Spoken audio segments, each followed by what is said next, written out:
Hey guys, thanks for tuning in. I'm Jade from Filament. Today we're going to be talking about the Northeast Designs Chimera.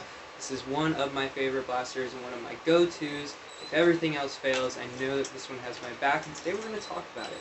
So first I want to go over a little bit of history on this blaster. This blaster has gone through a ton of different iterations. Like, literally this looks nothing like what it originally was. This is Mark 8. It's either Mark 7 or Mark 8. And they have all been very, very, very different. So this essentially started life as a funky-looking bullpup talon claw and has become this masterpiece of SolidWorks chamfers and sexy curves, and we're going to talk about that right now. So I'm going to start from the front and go to the back. As always, there's some really cool features about this and some, I guess, small gripes, but not really anything too bad to say. This is one of my, really only two, as of right now, premium products on my shop.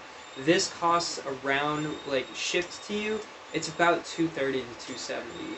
So, it's a pretty penny that you're paying for this blaster, but let me tell you, it performs really well, and there's a lot of hard points in here that are just really, really, really good. So, I'm actually going to do the overview on this one, because this is exactly how it will look like when you, well, maybe not as pretty as this, but this is exactly how it will look like when you get it. This is my personal one, and we're going to talk about this a little bit later.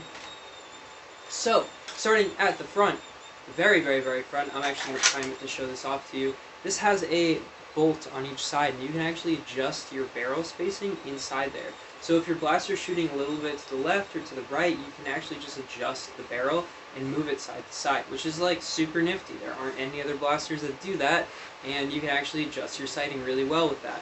Moving back a little bit, there's a super nifty grip. It's really comfy. It's super ergonomic. Great. You got sling points up front. That's awesome. Front iron sight, also really cool. All in this really nice smooth package. Moving back, we have a 509, of course, and this is an 18 centimeter barrel. That's like a full-length barrel. It actually starts up here and ends all the way back here. Well, actually, it's like an inch forward, but that's a long barrel, guys. This thing is capable of some really, really, really high FPSs. Moving back a little bit more, you have this kind of interesting grip pommel thing right here. The trigger is just you can kind of just see how gently I'm just even just my fingernail, my pinky, super, super, super gentle, soft trigger. It feels really nice. You immediately know. It's like the best feeling trigger I've ever felt in this hobby. It's incredibly soft, incredibly nice. It feels very professional, very well done. There are these bars on the side. Some people don't like that. I think it's actually fine. Whatever. Who cares? They look great. I think it looks really cool. The entire blaster is just aesthetically so, so, so cool. Here's another really cool feature. Right down here, you have this cool little nut that comes right off here. These square nuts, or these aren't square nuts, but these are like little thumb screws essentially. And inside the grip, you have your little Allen keys, and that actually allows you to completely assemble and disassemble this entire blaster if you need to, which is all stored within the blaster. It's great. What a good idea. Moving back again, we have, you can customize these little plates if you want, but we have the magwell, and this is where this blaster really, really shines as something completely different than anything else in the hobby right now. So I'm going to prime this, and I'm going to show you how it works. As you can see, right in here, this is the barrel, and the barrel is kind of just floating around in there. So when you prime it forward, let's say there's a mag in there, you can see that the barrel actually chambers over the dart. The dart chambers inside the barrel, and it's not pushed into the barrel. That means that there's literally no dead space, and the barrel seats right at the very, very, very back of the puncher tube. So there's literally no dead space. There is a air stopper, air brake, that's what that's called, in case you want to dry fire it, but don't dry fire it. Why would you do that? Come on, guys. Don't dry fire your 3D printed blasters. And yeah, K18, K25, whatever you want, you can see it just sits perfectly right in there.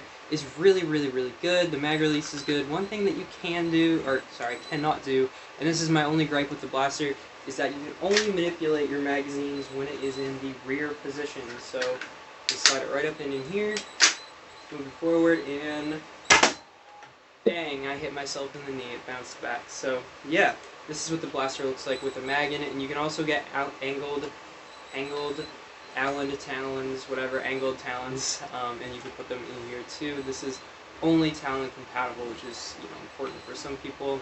Moving back again, this is another one of my favorite pieces right here. This little nifty pole thing, whatever. I'm blanking on what these are called, but what this allows you to do is easily adjust your catch and trigger sensitivity just on the go. All you have to do is pull this out, twist these, rotate them, and it increases the length of these bars, which therefore increases or decreases where your catch actually engages.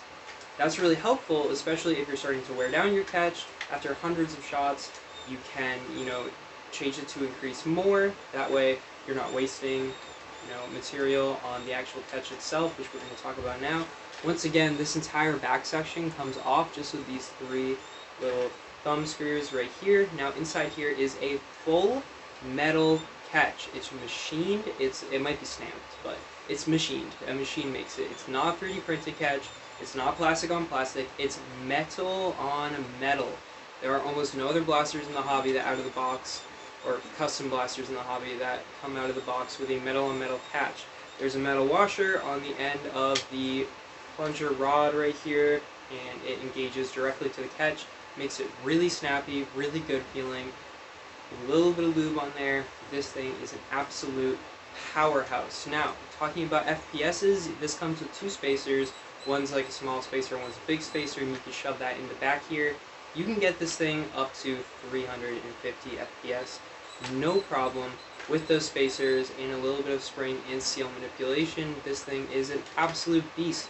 It's really small too. This pack a punch for their size, and out of the box they're hitting incredibly high FPSs. I don't even use the spacers in mine. I like mine just how it is. Now we're actually going to talk about mine, because mine has some custom stuff on it, and I'm actually pretty proud of this build, so I'm going to go over it and splooge a little bit. But starting at the front here, we have the custom Northeast Design Scar. This is a prototype piece that actually isn't released yet, and I'm not sure if it's going to be released, but it is a string scar, and you can see down there, it's a little weird looking, but it works pretty well. I've had no problems with it. The other one, you could just throw any scar on there, and it works great. The curvy barrels look really good on these too, but this scar is specific for this blaster, and I think it looks really neat. Moving down a little bit, we have this super pretty sparkly red. I really like this. And then this is wood filament. And I don't use wood filament too often because it is not like the strongest, and it's kind of hard to print sometimes, but you can see it's already cracking just a teeny little bit right here, but it's fine. It's not going to break, and if it does, I'll just reprint it. This is all printed in wood, and it gives it just a really, really nice, really high quality Predator texture.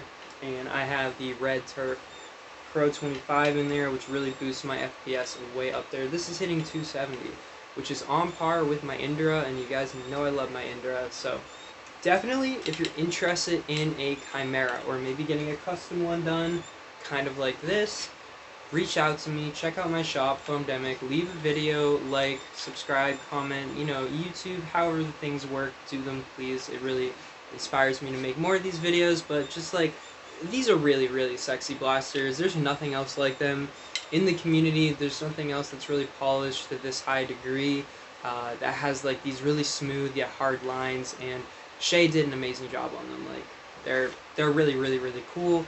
I can't wait for the newer versions to come out. Those are really cool too. But if you guys want one of these, I have like 2 kits in stock right now, so go check them out. And thanks for watching, guys.